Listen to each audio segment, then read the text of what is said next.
I was off the duty roster when the alert came through, eating cold rice in the mess of the wellspring tide with my boots still laced, and I want to be honest about that much, because everything anyone praised me for afterward came down to one fact.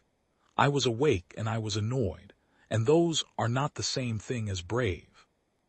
The board flagged it as a Class 3 hazard ping bottom of the queue, the kind that usually gets reviewed at shift change, and turns out to be a busted relay or a fishing trawler running an old beacon out of habit. Origin: a frequency carried under the Joint Incendiary Discharge Accord, a 2-century-old piece of paperwork nobody on either side had ever bothered to retire.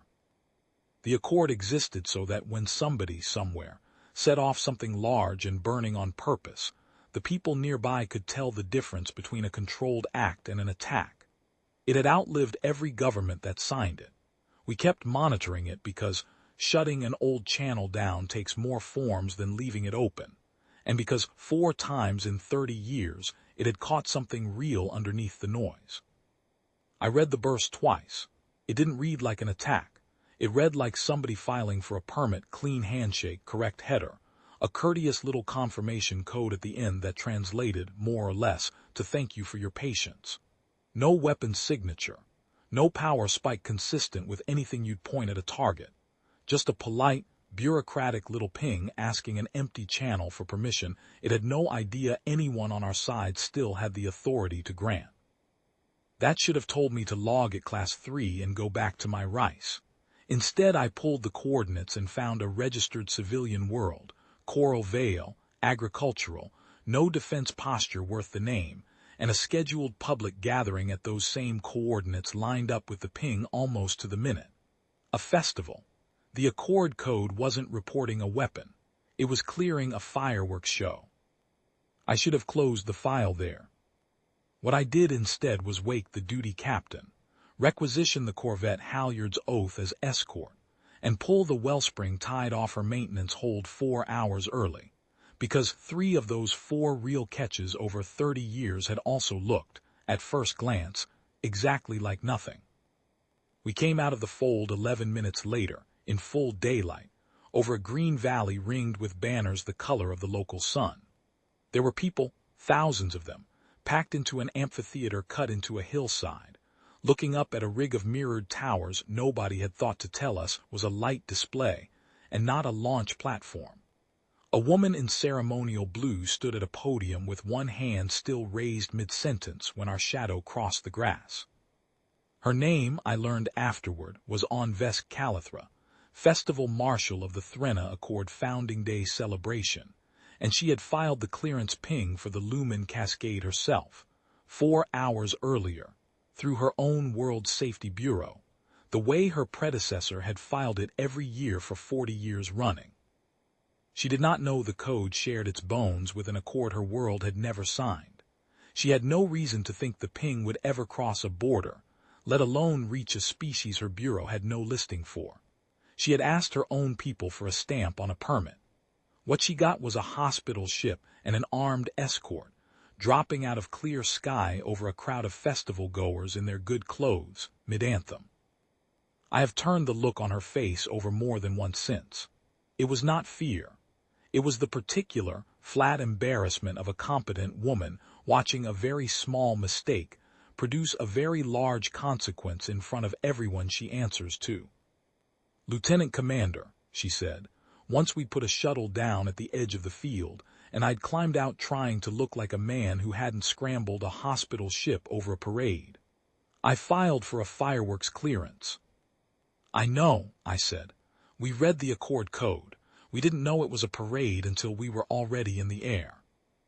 "Then you'll be leaving." "Probably," I said, "once we're sure." We were sure for about 6 minutes.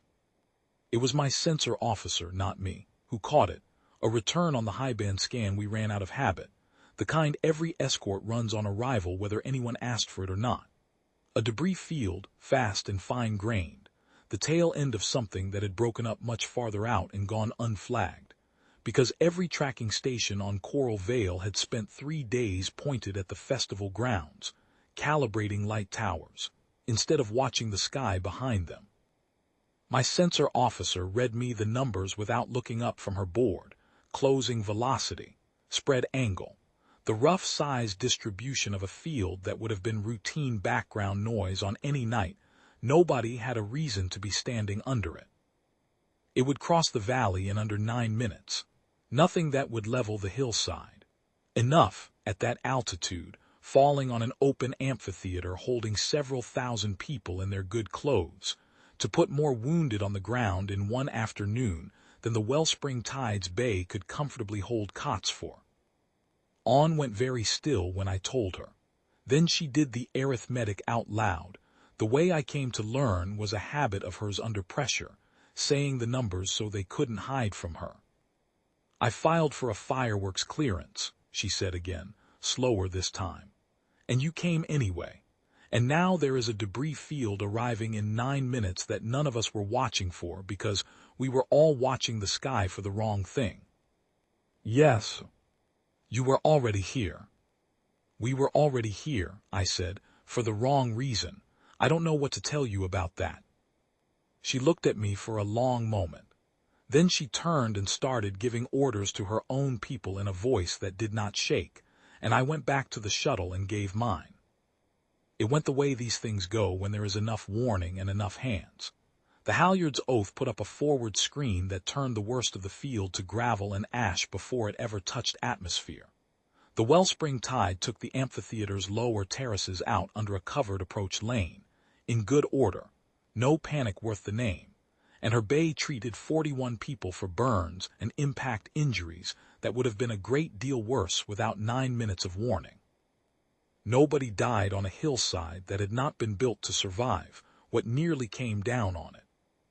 We stayed 2 days while Coral Vale's own emergency services caught up to the morning. On the day we left, Ann came down to see the ships off, in the same ceremonial blue, looking like she had not slept and did not plan to start any time soon. I am required to file an incident report, she said. I do not know how to write the part where you arrived for a mistake and stayed for something else entirely. Write it the way it happened, I said. You filed a clearance ping. We read an old accord. We came for one thing and found another. And if I had not made the mistake, then nobody comes, I said. Nobody's watching that band for a parade. You'd have had 9 minutes, no escort, and a debris field nobody local was tracking. She didn't answer that directly. She only looked up at the Wellspring Tide sitting low and patient over the field where the mirrored tower still stood, scorched faintly at the edges from a light show that had, in the end, never gone off, and said the only thing I ever heard her say that sounded like she had made peace with it. Then perhaps it was a fortunate kind of wrong. I left the accord band live on our side when I filed my own report. I didn't argue for it. I just didn't argue against it, and nobody asked me to. Some channels stay open not because anybody decides they should, but because nobody gets around to deciding they shouldn't. And once, every great while, that turns out to matter a great deal more than anyone ever planned for. The festival ran the following year on schedule. Ann filed her clearance ping through the proper bureau, on time, by the book. I read about it second-hand, in a courtesy notice forwarded down the old accord band out of nothing but habit, and I want to say I felt nothing reading it, the way a man is supposed to feel nothing about a parade that went off exactly as planned on a world 4 months distant. I did not feel nothing. I read it twice, the way I'd read the first one, looking for the shape of a mistake that wasn't there this time, and then I filed it and went back to my rice.